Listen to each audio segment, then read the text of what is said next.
A jar in your kitchen could be serving lead at 110 times the limit regulators use for baby food, and the label could still look calm, premium, and completely legal. We sent 10 popular salt brands to certified labs, screened for lead, arsenic, aluminum, cadmium, and microplastics. Only 3 came back clean. And the brand screaming purity, the loudest? It turned in the dirtiest result of all. Let's start the countdown. Number 10 is Morton Coarse Kosher Salt.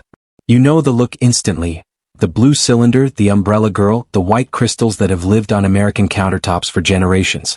It feels safe before you ever twist the cap because it is familiar, and familiarity is one of the strongest trust signals in food. But turn the cylinder around and you hit a phrase most shoppers never notice. Sodium ferrocyanide, also called yellow prussiate of soda. It is an anti-caking agent, which means it exists to keep the crystals free-flowing instead of turning into a brick in humid air. Now here is the balance part.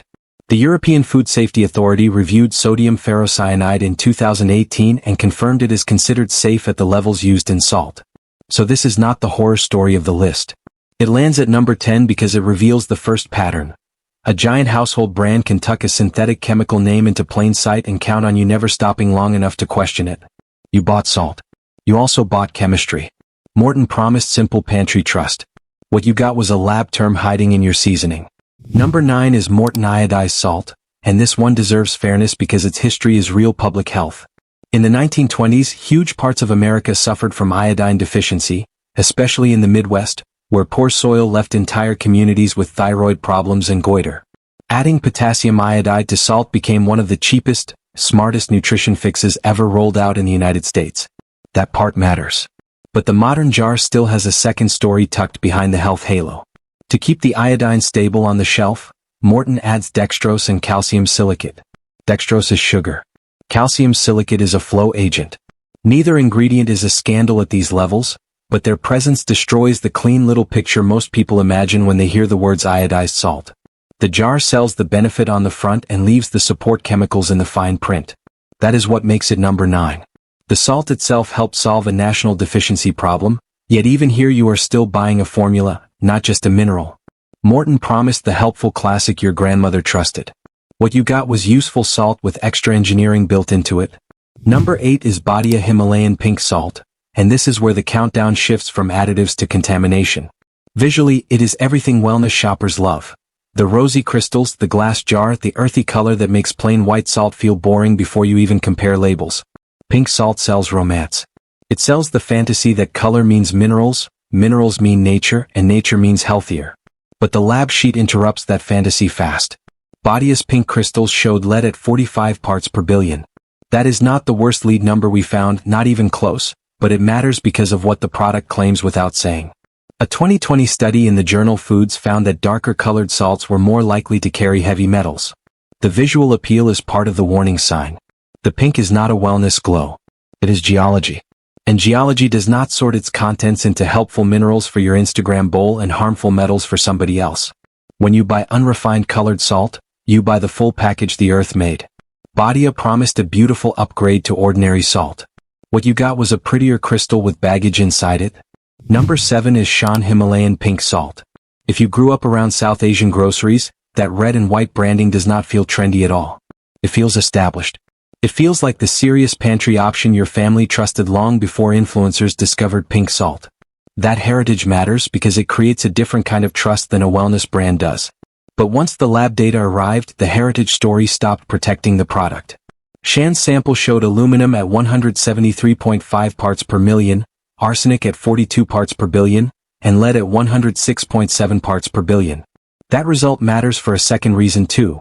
Shan openly ties the product to the Kura salt mine in Pakistan, one of the biggest salt sources on Earth and a major origin point for Himalayan salt sold under many different labels in the United States. So this is not just one brand's bad day. It points to an entire supply chain problem hiding behind a famous mountain. Shan promised old world authenticity. What you got was a respected name pulling from the same contaminated rock stream as everyone else. That matters because most people never think of salt as a product with a sourcing problem. They think of it as a kitchen constant, almost like water. But this countdown is about to show that the moment companies start selling identity through salt, the gap between appearance and reality gets very expensive, very fast. That is how pantry trust turns risky, Long habits quietly train shoppers to stop asking questions. And if the pattern feels uncomfortable already, good. We are only 4 spots in, and every colored crystal so far has come with a catch. The next brand is even more trusted, which is exactly why the next reveal hits harder. Before we go further, hit like and subscribe right now. It takes 2 seconds, it pushes this investigation toward the people who actually need it, and it helps fund the testing that makes a video like this possible. Now let us get back into the brands that look safest and probably deserve the most scrutiny. Number 6 is McCormick Himalayan Pink Salt. The visual is almost boring on purpose. The familiar red cap, the clean branding, the kind of jar that tells your brain this has already been quality checked by adults in white coats. That is the trust mechanism here. McCormick is not a fringe wellness company. It is one of the biggest spice names in America, which means shoppers bring decades of brand faith into the purchase before the jar even lands in the cart. But the lab report did not care about that logo. McCormick's sample came back with aluminum at 167.3 parts per million and lead at 44.6 parts per billion. Those are not top-of-the-list numbers, but that is exactly what makes them revealing. A massive company with more distribution power, more leverage, and more reputation to protect still delivered contamination levels that look uncomfortably similar to smaller, cheaper pink salt competitors. There is also a broader industry lesson under this jar. A lot of Himalayan salt sold in America moves through overlapping mining, processing, and broker networks tied to Pakistan. The name on the cap changes. The underlying origin often does not. So the logo may be American, trusted, and old, while the sourcing chain underneath stays murky. McCormick promised you the dependable giant that surely tested better than everyone else. What you got was a famous badge over the same shaky pipeline. So let me ask you something before we move on. When you see a big national brand, do you assume it must be cleaner, or do you assume it just has better marketing? Keep that question in your head, because the next jar proves how powerful store reputation can be. Number 5 is Trader Joe's Himalayan Pink Salt. You can almost picture it before I say another word. Soft design, cheerful shelves, handwritten signs, customers who believe the store quietly protects them from the worst of mainstream grocery nonsense. That is the trust mechanism. Trader Joe's sells curation as much as it sells food. People think the store has already done the filtering for them.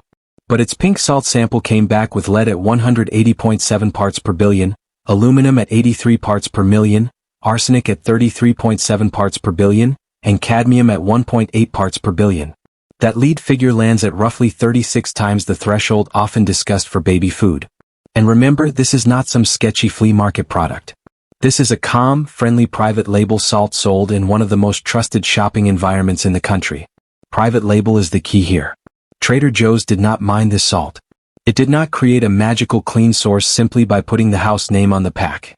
It bought from a supplier chain and wrapped that purchase in the Trader Joe's halo. Trader Joe's promised you that somebody at headquarters had already done the homework. What you got was a vibe strong enough to hide the missing answers. Number 4 is the Spice Lab Himalayan Salt, and this one arrives looking premium on purpose. The packaging is polished, the product description leans hard into wellness language, and the hero claim is the same one you have probably heard 100 times. 84 trace minerals. That phrase is brilliant marketing because it sounds both scientific and ancient. It implies nutrition, richness, completeness, a superior version of ordinary salt. But the lab data turns that claim into the setup for the punchline. The Spice Lab sample measured aluminum at 242.8 parts per million, the highest aluminum result we had seen so far in the entire countdown. Suddenly the 84 minerals pitch sounds less like a benefit and more like a confession. Of course the salt contains a wide mix of things. It was barely refined. That means everything in the deposit gets a chance to travel into the final product, including the elements no glossy label wants to highlight. This is the central trick of the pink salt boom. Market rawness as virtue, then let shoppers imagine every extra compound must be helpful. The Spice Lab promised you a mineral-rich wellness upgrade. What you got was an unfiltered rock story wearing luxury language. And after McCormick, hit that like button if you are shocked a legacy spice giant did not separate itself from the pack. Because once a trusted national brand blends into the same contamination story as boutique wellness jars, the excuse that you simply need to spend more money starts falling apart. That illusion dies even faster with the next 2 products. Number 3 is San Francisco Salt Company's Sherpa Pink Himalayan Salt, and everything about it is designed to make you feel like you are buying an adventure instead of a seasoning. The branding leans into mountain imagery, the word Sherpa suggests altitude, labor, authenticity, and the price tag quietly tells you this must be the elevated option for people who care more. Premium pricing is the trust mechanism. Most shoppers assume cost filters out the junk. But Sherpa Pink produced the highest aluminum result in our entire test, 251.8 parts per million. That alone would earn it a brutal ranking. Yet the bigger problem is what the premium story encourages you to ignore. People hear artisanal and imagine cleaner. In reality, small batch identity can mean less oversight, less scrutiny, and less incentive to run expensive screens for contaminants no customer is demanding by name. There is also a newer layer to the purity myth.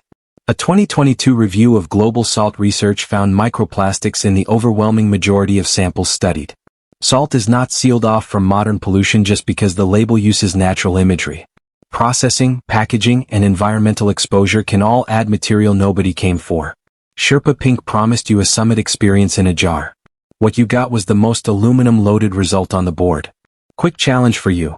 If a salt costs 3 times more, comes in prettier packaging, and uses words like artisan, would you have guessed it could test worse than the cheap stuff? Most shoppers would not. That blind spot is exactly what number 2 exploits. Number 2 is Redmond Real Salt. This brand does not just sell salt. It sells a worldview. The bag, the earthy colors, the ancient seabed story, the endorsements from paleo circles, wellness podcasts, and ancestral diet communities all work together to tell you this is not processed modern food. This is something elemental. That emotional architecture is the trust mechanism. People do not merely buy Redmond. They defend it. Which is why the lab result mattered so much. Redmond's sample showed lead at 252.2 parts per billion, the worst lead number we had seen up to that point. And this was not hanging on one single test. Consumer testing promoted by Mammovation raised concerns, and separate testing publicized by Lead Safe Mama in July 2024 pointed in the same direction. Redmond disputed the criticism, but the company never released a matching third-party lab package showing cleaner counter data. That absence matters. If a brand believes the numbers are wrong, the most powerful answer is not a statement. It is a report. Mechanically, the problem is not mysterious. Redmond's signature selling point is that the salt is ancient, natural, and minimally refined. But minimal refinement means more of the original deposit stays in the final crystal, and if the deposit contains lead, the romance of the story will not remove it. Redmond promised ancestral simplicity. What you got was ancient contamination with modern branding. And now number 1, the climax this entire list was built to reach. Celtic Sea Salt.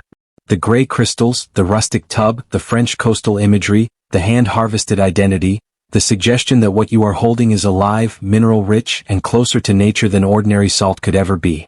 This brand does not whisper purity. It performs purity. It turns texture, moisture, and color into a moral argument against refined white salt. Then the lab report arrived.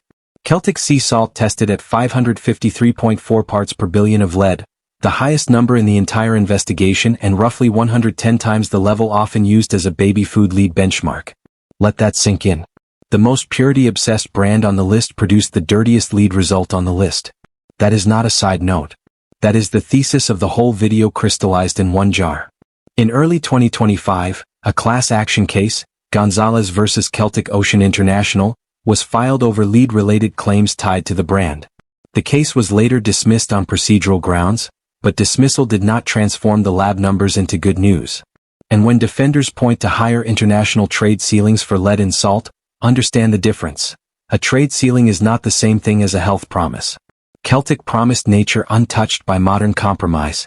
What you got was the harshest contamination result of the countdown. Notice how severity escalated step by step. We started with anti-caking agents and support chemicals. Then the pink salts brought moderate lead, then multiple metals, then high aluminum, then serious lead, then finally the brand that turned purity into a religion gave us the ugliest number in the entire pile. That is what a real countdown should do. It should not just rank products, it should reveal a system. And this system says story first, testing second, until the clean brands finally reverse the order. Celtic also exposes a psychological trick that shows up across health marketing. Moisture, color, and texture read as authenticity to the human brain. If a salt looks damp, gray, and slightly irregular, people assume it must be less manipulated and therefore better. But physical roughness is not nutritional virtue. Sometimes it is simply the visible sign that more of the original sediment stayed behind. The rustic look that sells the jar can be the same look that should make a careful buyer hesitate.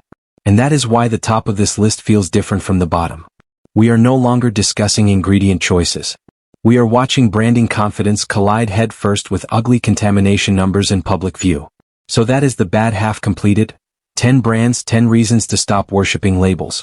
But the story changes now because 3 salts actually earned your trust, and they earned it by doing the exact opposite of everything you just watched. Before the clean brands, one important point. Clean does not mean mystical, perfect, or superhuman. It means the lab instruments did not detect lead, arsenic, aluminum, cadmium, or meaningful microplastic contamination at the levels we screened for. That should not be a miracle. It should be the baseline. The fact that only 3 brands reached it is what makes the winners worth studying. The third clean brand is Celtic Sea Salt. If you have ever watched a chef finish a steak, tomatoes, chocolate chip cookies, or even a simple avocado toast with dramatic little white flakes, there is a good chance you have seen Malden. The crystals are bright, crisp, and geometric. They look deliberate. They feel premium without looking mystical. That difference matters. Malden's trust mechanism is process, not mythology. The company has been making salt since the 1880s in the same coastal English town, and its identity is not built on a hidden mountain, a sacred deposit, or a wellness sermon. It is built on repeatability. Our sample came back non-detect for lead, non-detect for arsenic, non-detect for aluminum, non-detect for cadmium, and clear on the microplastic screen. Why does it perform better? Because the company is not asking geology to stay polite inside the final crystal. Malden works from seawater, manages the evaporation process tightly, and produces in a controlled facility with a consistent style of flake. In simple words, it acts like manufacturing instead of myth. That discipline shows up in the result. Malden promised texture, craftsmanship, and a finishing experience chefs love. What you got was exactly that, plus a clean sheet to back it up. Now pause for 1 second and notice the contrast. The first clean brand is white, process-driven, and boring in the best possible way. No healing language. No miracle minerals. No seductive story about untouched ancient earth. That pattern continues with the next winner. The second clean brand is Jacobsen Salt Company from Oregon. This one could have leaned into romance if it wanted to. Pacific Coast, hand-harvested water, American small batch production, beautiful packaging. All the ingredients for a lifestyle fantasy are right there. But what stands out is not the fantasy. It is the accountability. The sample we tested came back effectively non-detect across the board. Lead, arsenic, aluminum, cadmium, and microplastics all clear. That is already impressive given how much environmental variation coastal production can face. But the reason Jacobsen ranks this high is the character of the company when something does go wrong. One of its imported Italian products previously raised lead concerns above the brand's own standards. Instead of pretending the issue did not exist, the company disclosed it, removed the affected line, adjusted sourcing, and explained the situation publicly. That is how trust should work. Not through a poetic label, but through documented behavior under pressure. Mechanically, Jacobsen benefits from small batch control, testing discipline, and a production chain that can actually trace what entered the system. Emotionally, it benefits from something even rarer in modern food marketing. Honesty that costs money. Jacobsen promised thoughtful American sea salt with real standards. What you got was a brand willing to prove those standards when it mattered. The cleanest salt in this entire test was Diamond Crystal Kosher Salt. Not the prettiest. Not the most romantic. Not the one with mountain poetry, pink glow, ancient seabed drama, or hand-harvested mystique. Just a plain blue box that professional cooks have quietly trusted for decades. Visually, it almost disappears in the aisle, and maybe that is why regular shoppers overlook what chefs figured out a long time ago. Diamond crystals are light, hollow, and easy to pinch. They dissolve quickly, spread evenly, and make seasoning feel controllable instead of aggressive. But the reason it takes the top spot has nothing to do with nostalgia or restaurant lore. Our testing found non-detect for lead, non-detect for arsenic, non-detect for aluminum, non-detect for cadmium, and clear results on microplastics. Out of every brand we screened, Diamond Crystal was the one that gave us the least drama and the cleanest paper. That is not an accident. The company relies on a controlled evaporation method, carefully managed brine, and a production style built for consistency rather than storytelling. It does not need to invent meaning around the salt because the actual product does the job cleanly. Diamond Crystal promised practical performance in the kitchen. What you got was practical performance and the best numbers in the room. That ending matters because it exposes the core pattern running through this whole investigation. The louder a brand talked about purity, nature, minerals, or ancient wisdom, the more likely it was to hand us a contaminated lab result. The brands that sold identity sold risk along with it. The brands that stayed focused on process, repeatability, and actual production control were the ones that performed better. That is the lesson. Not all salt is equal, and purity marketing is not evidence. It can be camouflage. There is another pattern hiding in plain sight too: color. Pink, gray, rust-toned, cloudy, mineral-rich looking crystals kept producing the uglier surprises. White salts were not automatically perfect, but in this countdown they were far less likely to arrive carrying geological baggage. That does not mean every colored salt is poison or every white salt is saintly. It means color should stop reading as health in your mind. In this aisle, color is often a contamination clue masquerading as character. So here is the practical takeaway for your next grocery run. Rule 1. Buy plain when you can. If a salt looks simple, comes from a controlled process, and is not begging you to confuse aesthetics with nutrition, that is already a strong sign. Rule 2. Treat pink and gray salt like optional flavor tools, not health products. If you love the taste or texture, fine, but stop paying a moral premium for them. Rule 3. If you want iodine, do not let wellness trends bully you out of ordinary iodized salt. Public health solved a real problem with that product nearly a century ago, and a pink crystal does not magically improve on that history. Rule 4. Stop rewarding companies for vague purity language when they will not release hard testing data. If a brand can tell you a romantic origin story but cannot show you a clean certificate, the story is doing too much work. One more mini recap before we close. Worst to best, this list told the same story over and over. Marketing first, evidence second, until the clean brands finally flipped the order. That is why Diamond Crystal lands at number 1, Jacobsen at number 2, and Malden at number 3. They earned the ranking by giving the least room for fantasy and the most room for control. There is a reason restaurant kitchens keep coming back to Diamond Crystal beyond the clean result. Because the crystals are lighter by volume than many competitors, cooks learn them by feel, which encourages consistency instead of dramatic oversalting. That practical reliability mirrors the manufacturing philosophy behind the product itself. No grand claims, no spiritual framing, just a repeatable tool that does one job well. In a video full of brands trying to be symbols, Diamond Crystal wins by being useful. And usefulness is what most shoppers actually need. You are not buying a lifestyle when you buy salt. You are buying something that touches almost every meal in your house, often multiple times a day. That is why this category matters more than people assume. Tiny exposures repeated constantly deserve more attention than glamorous products used once in a while. Salt feels small, but it is one of the most frequent ingredients in modern eating. When the cleanest option is also one of the least theatrical, that should reset how you shop far beyond this single aisle. That is why this video should change more than one purchase. It should change your filter. The next time a food brand sells purity with mood instead of proof, you will hear the alarms sooner. And once you start hearing it, you notice it everywhere. Wellness snacks, supplements, powders, oils, all leaning on story where testing should be doing the heavy lifting. Because once you see how this category works, you stop confusing premium language with premium evidence. You start asking simpler, better questions. Who made it? How controlled is the process? Where is the testing? If the label can answer those, the story matters less. If it cannot, the story was probably the product all along for most shoppers in that aisle anyway. Now I want to hear from you. Which salt is sitting in your kitchen right now, and after this countdown, are you keeping it, tossing it, or replacing it? Drop the brand in the comments. And if you want the next investigation, we are coming for the healthy protein powders that act like dessert with better public relations. Subscribe if you want that one, because the labels are about to get ugly. Until then, read past the story, trust the process, and keep your salt boring.